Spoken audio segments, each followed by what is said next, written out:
But the feeling that I get is that people like will get these tags of like depression or anxiety or whatever, and they become like these essential parts of their character. Somebody said this in chat a few days ago. I don't know if it's actual in the medical community, people say this, but I actually totally agree.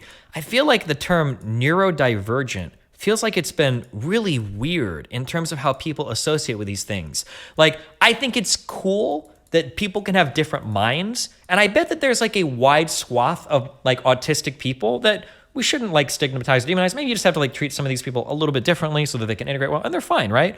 But I don't think that you can just say that every single mental illness is like some form of like neurodivergency that should all be treated the same. Nobody should want to have anxiety. Nobody should want to have like depression or ADHD or OCD or bipolar disorder or borderline personality disorder or like antisocial personality. Nobody should want these things. These aren't just like a divergence of things. This isn't just like other mind. These are ailments that we should seek to cure. These are things that we should get rid of. And sometimes I worry that when people give themselves all these tags, they view these things as like immutable characteristics, and they become resistant to change. Like 10 years ago, people would say shit like, yeah, I have depression. Thanks for telling me to just go exercise, mate. Thanks, that's gonna cure my depression, right? And rightfully so. A lot of people would give really like dipshit advice and like pretend like, oh, you can get over your depression, just like go fucking hit the gym, bro. You'll be fine, right? Which is not fair, okay? And I understand that. But now I feel like people have turned this around to where like people are like, oh, I have depression. I can't actually go to the gym, and I don't want to get out of bed, and I don't have friends, and I can't sleep well, and it's fucking based. I tweet about it all day, about how sad and miserable I am. Don't tell me to do anything about it. My brain is broken. You don't understand. My brain is fucked. You would never understand my experience. Fuck, like, no, what the fuck? Like, nobody goes to therapy, and the therapist says, yeah, you're going to be depressed for your entire life. I'm like, I guess we're fucked. Nothing we can do about it. Sorry, fam. I look forward to our, meetings once a week for the rest of your fucking life. Like, what the fuck? People have taken like these mental disorders and they've turned them into like immutable personality characteristics where it's like a part like, who am I? My name is Stephen Bonnell and I have major depressive disorder and it's an integral part of my character. I don't know. Like, it feels like it feels like people went way too fucking hard into this like this essentialist view of mental illness where they have to have this thing and they can't take any steps to fix it. Bringing this all the way back, we should all desire to be normal, such that we can have normal human experiences, because there is some gamut of normal human experiences that all of us wish to have, regardless of whether we acknowledge it or not. Everybody would be better off if they had a regular sleep schedule. Everybody would be better off if they had like a number of friends and family in their life. Everybody would be better off if they moved their bodies a little bit every day.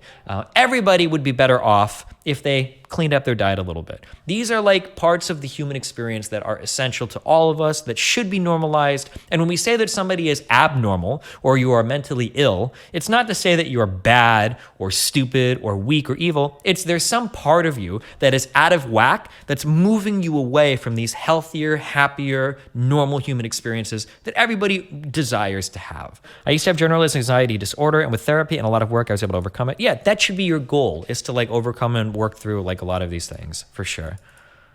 Destiny, my cousin is the low functioning, never spoke a word in his entire life and doesn't understand anyone who's 25. Yeah, so like people like that, and I've had friends with autistic family members, is I get very upset. I don't really get that upset. I get really irritated when people will come out on Twitter and be like, oh, autism is just, some people are different. And people that talk about wanting to cure autism, that's wrong and that's disgusting and that's gross. You're horrible. And it's like, fuck you, motherfucker. Like, wow, good for you. You're a little bit socially awkward and you don't want to cure your personality. Congratulations, okay? But there are some people that are autistic that are disabled severely for the rest of their entire fucking life. Fuck you for pretending that all of it is the same shit. And if you could take a pill and cure some of these people, I'm willing to bet that most of these people that are super low functioning autistic people would probably be in favor of it. Don't make it all sound like it's the same shit. I think that's really fucked up. Ceaseless worship of the ivory tower is foolish, okay? God, it's so crazy how similar lefties and righties are when it comes to like writing off institutions. Like people on the left hate schools of economics and people on the right hate I guess everything else in school except for economics. And that's not to say that I'm anti-intellectual. Medical fat phobia is so bad that there is studied, demonstrated phenomena that fat people get worse medical care because... Now I understand everything. A doctor told her to fucking diet and exercise, and now she hates all the fucking doctor community. Now it all makes sense. Their doctors are so inundated with fat phobia that they won't listen to them. That actually, I'm pretty sure that what she's saying is actually true. That there are certain groups of people, fat people being one of them, that can have sometimes symptoms ignored when they talk to doctors. However, it is also the fact that like there is a lot of bad stuff that just comes along with being obese. High blood pressure, almost necessarily. High insulin resistance leading to diabetes, almost necessarily. There are a multitude of other issues. I think there might be types of cancers as well. Just like being really fat or being obese, it carries with it a lot of bad medical things.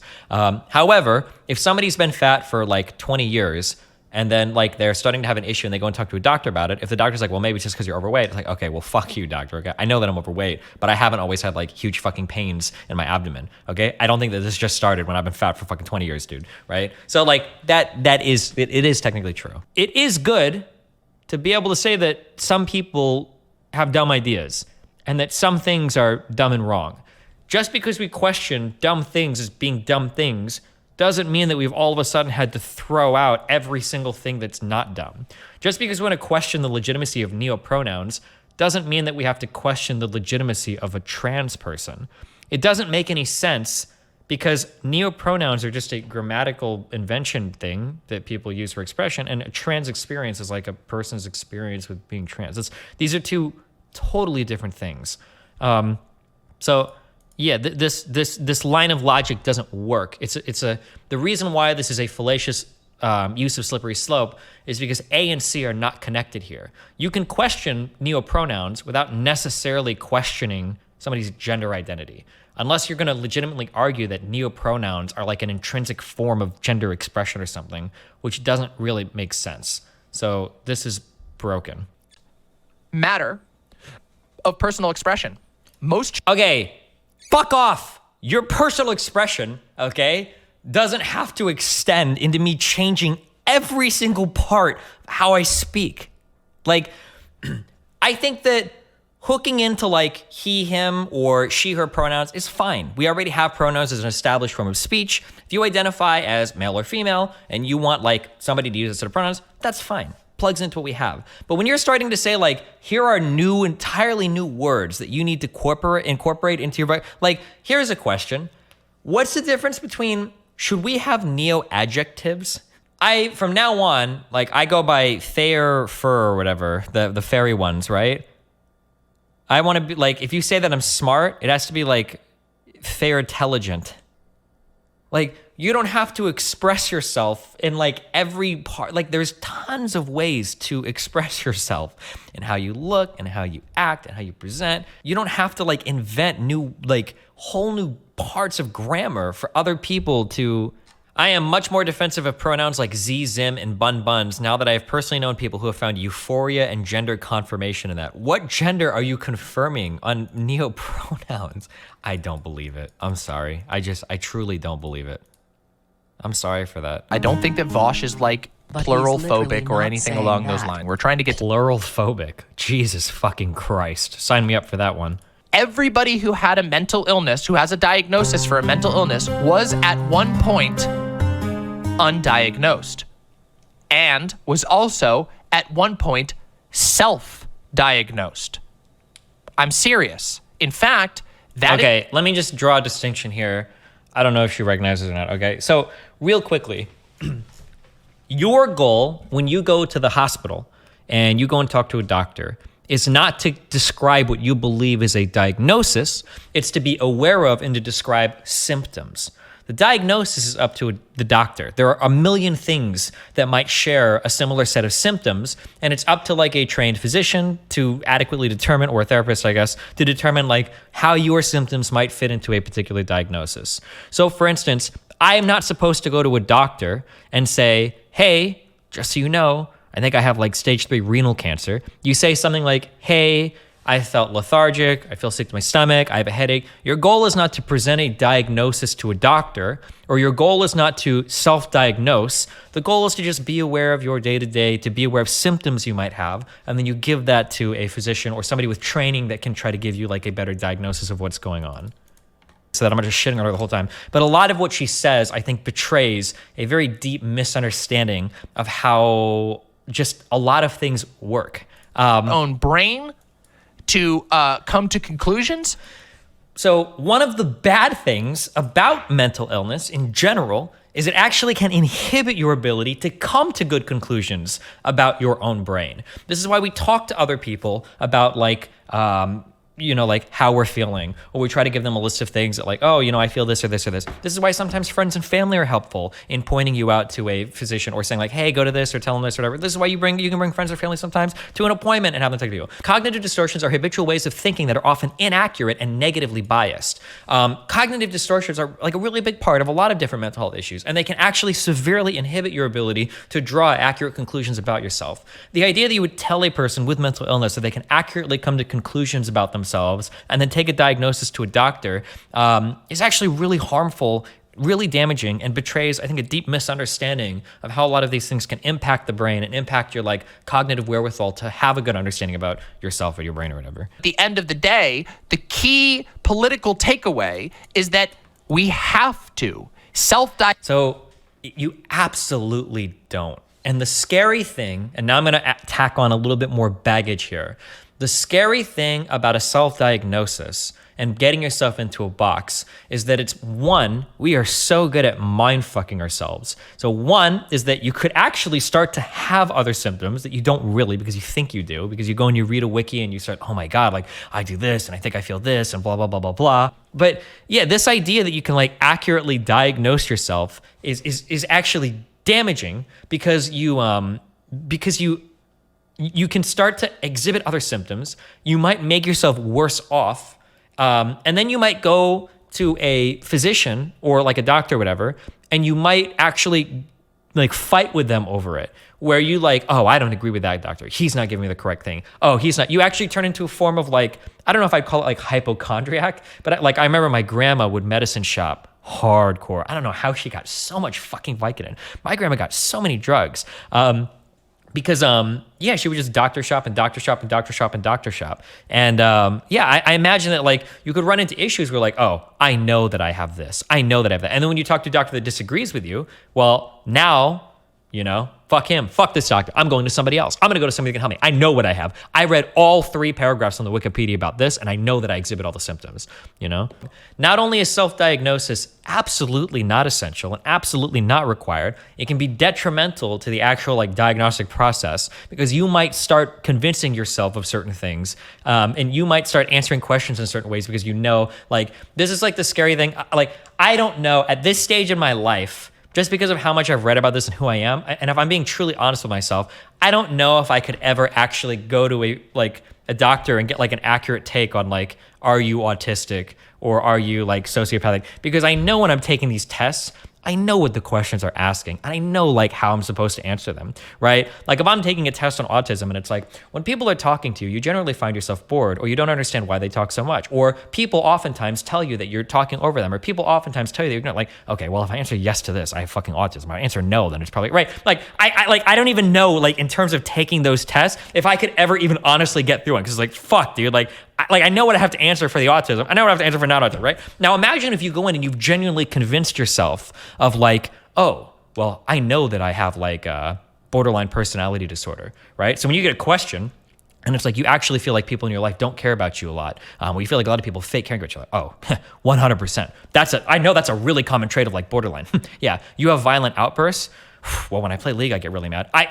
Violent outbursts are a part of borderline person. Yeah, check the box, yeah, right? Like it can actually be detrimental to the process of trying to get yourself help, because now you've got like this whole list of symptoms in your head that you read off of like fucking Wikipedia, and now you like are going in to like answer questions, and you're answering how you think you have, and it's like, right, you fuck yourself so hard here. It might be the case that some issue related to your thyroid might actually be impacting your memory more than you realize. I don't know what you need to eat to make your thyroid healthy or whatever, But like, this might be like a really good example of you go to your doctor and you know you have Alzheimer's. So you go in and you're like, yo, listen, doc, I got Alzheimer's. I need to hop on one of these clinical trials or I'm fucked. And then the doctor asks you a question. He's like, have you been drinking later at night lately? Or are you drinking coffee or Red Bull at night or something? And you're like, why are you asking me this question? I already told you I have Alzheimer's. What's the fucking point? It's like, well, hold on, right?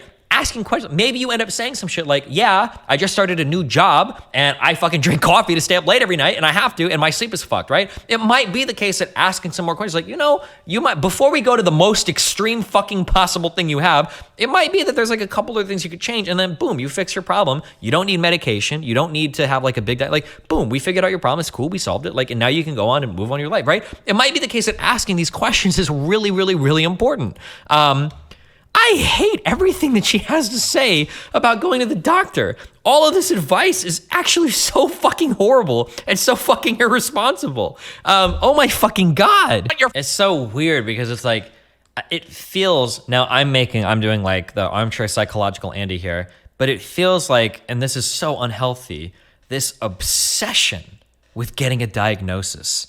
This obsession. Like, imagine you go into a doctor and they fucking tell you, hey, listen, it sounds like you're just a little bit sad, You've mentioned that you're in college now, you don't get a lot of sleep, and you haven't been getting out as much, and you used to play a lot of sports in high school. Maybe what you need to do is like on the weekends, go down to the park and play games with friends. Maybe you should try doing stuff like that, right? I need a goddamn diagnosis. I want you to diagnose and I want you to medicate me. I need this fucking diagnosis. I need you, it feels like you have an obsession with getting a diagnosis. Because as it turns out, institutional gatekeeping focus of finding out who is the true sufferers is a really bad way of approaching things, okay? She talks so much about wanting that, the true sufferers, the gatekeeping. I just want my tag. Give me my Kanto region badge for having this disorder, please. Like, it's not about that. It's about moving. It's about doing a differential diagnosis. It's about treating what's easiest and then moving on. What's the name for like, I do this with computers. It's like, let's say that my computer is shutting on and off or whatever, right? Well, what's the first thing you do, right? It's not time to tear out the fucking motherboard and replace it. It's like, okay, well, do we have a software problem? Well, let's fucking reformat the drive, okay? Worst case scenario, it's like, oh, our computer is still turning on and off. Well, is it a power supply problem? You could try swapping that. Is it a graphics card? Right? You go cheapest to most expensive, right? You swap out every part, you see what you can, before you make like the most expensive repair, right? You're not gonna do like the biggest fucking thing first. Start with what's simple. Start with what's easy. Look for like confounding things and look. Also, doctors aren't supposed to self-diagnose. This is why if you like get a degree in fucking psychology and you're gonna go to be a therapist or whatever, you're supposed to have a therapist of your own. This is why you go to the hospital and you have other doctors like work on you or other doctors test you. You're not supposed to do this shit to yourself. Like, what the fuck? Destiny has been harassing me and people that I care about for the last... I wish I could say more, but I can't because of how fucking garbage the internet is today. This is a new thing that appeared because like all corporations have this huge fucking bend now towards like making sure they're as like nice and whatever as possible. The advent of the cry bully, I think, has been one of the most obnoxiously horrible fucking things to come out of like the huge like ultra left movements on the internet. It is so obnoxious that somebody can be such a disgusting fucking piece of shit and then cry foul when you respond to them. It is so fucking irritating and infuriating to me. God, I wish sometimes we can go back to the 2010 days or to the 2005 days of like, you're gonna fuck around on the internet, we're gonna fuck around on the internet. Not this shit where you like do these massive harassment campaigns against somebody and as soon as they fight back, oh, you're being transphobic, ableist, and hateful all at the same time because you attacked me. Like, fuck you, dude. Or dudette, I'm sorry. That's gonna be called like misgendering now. Oh, fuck.